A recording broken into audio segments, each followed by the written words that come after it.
யோபு 38ஆம் அதிகாரம். ஆண்டவர் சூறாவளி நின்று யோபுக்கு அருளிய பதில். அறிவற்ற சொற்களால் என் அறிவுரையை இருட்டடிப்பு செய்யும் இவன் யார்? வீரனைப் போல் இடையினை இறுக்கிக் கட்டு. வினவுவேன் உன்னிடம், விடை எனக்களிப்பாய். மண்ணகத்திற்கு நான் கால்கோள் இடும்போது நீ எங்கு இருந்தாய்? உனக்கு அறிவிருக்குமானால் அறிவிப்பாயா? அதற்கு அளவு குறித்தவர் யார்? உனக்குத்தான் தெரியுமே. அதன்மேல் நூல் பிடித்து அளந்தவர் யார்? எதன்மேல் அதன் தூண்கள் ஊன்றப்பட்டன?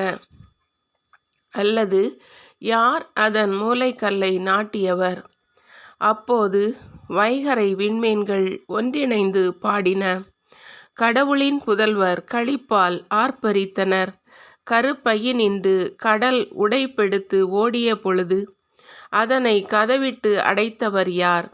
மேகத்தை அதற்கு மேலாடையாக்கி காரிருளை பொதி துணியாக்கி எல்லைகளை நான் அதற்கு குறித்து கதவையும் தாழ்பாளையும் பொருத்தி, இதுவரை வருவாய், இதற்கு மேல் அல்ல, உன் இருமாப்பின் அலைகள் இங்கே நிற்க என்று நான் இயம்பிய போது எங்கிருந்தாய் நீ? உன் வாழ்நாளில் காலை பொழுதுக்கு கட்டளையிட்டதுண்டா?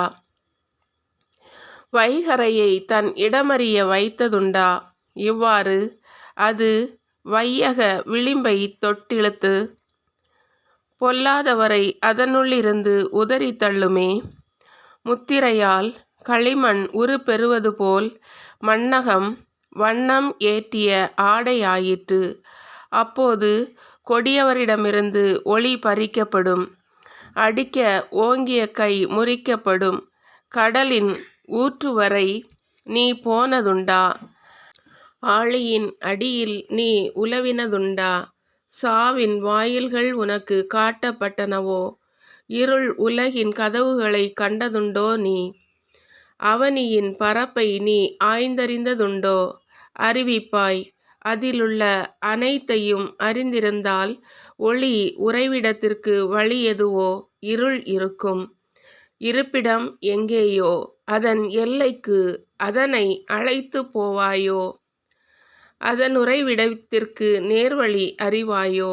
ஆம், அறிவாய். அன்றே நீ பிறந்தவனன்றோ? ஆமாம், ஆண்டுகளும் உனக்கு அதிகமன்றோ?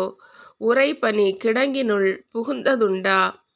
இடுக்கண் வேளைக்கு எனவும் கடும் போர் சண்டை நாளுக்கு எனவும் அவற்றை நான் சேர்த்து வைத்தேன். ஒளி தோன்றும் இடத்திற்கு பாதை ஏது? கீழே காற்று அவனிமேல் வீசுவது எப்படி?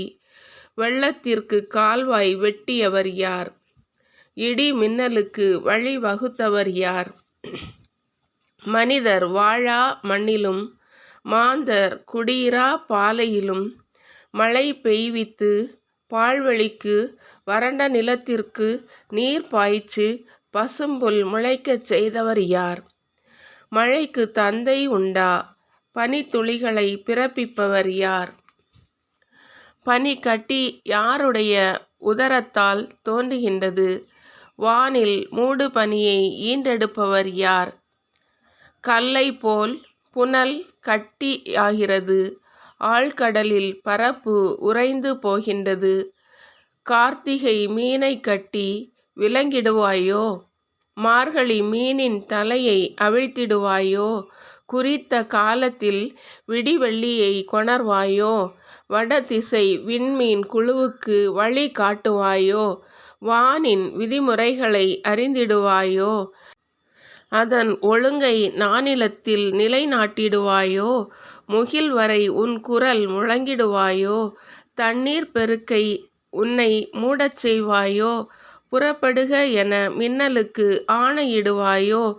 இதோ உள்ளோம் என அவை உனக்கு இயம்புமோ? நாரைக்கு ஞானத்தை நல்கியவர் யார்? சேவலுக்கு அறிவு கொடுத்தவர் யார்? ஞானத்தால் முகில்களை எண்ணக்கூடியவர் யார்? வானத்தின் நீர்க்குடங்களை கவிழ்ப்பவர் யார்? துகள்களை சேர்த்து கட்டியாக்குபவர் யார்? மண்கட்டிகளை ஒட்டி கொள்ளச் செய்பவர் யார்? பெண் சிங்கத்திற்கு இரை தேடுவாயோ? அரிமா குட்டியின் பசியை ஆற்றுவாயோ?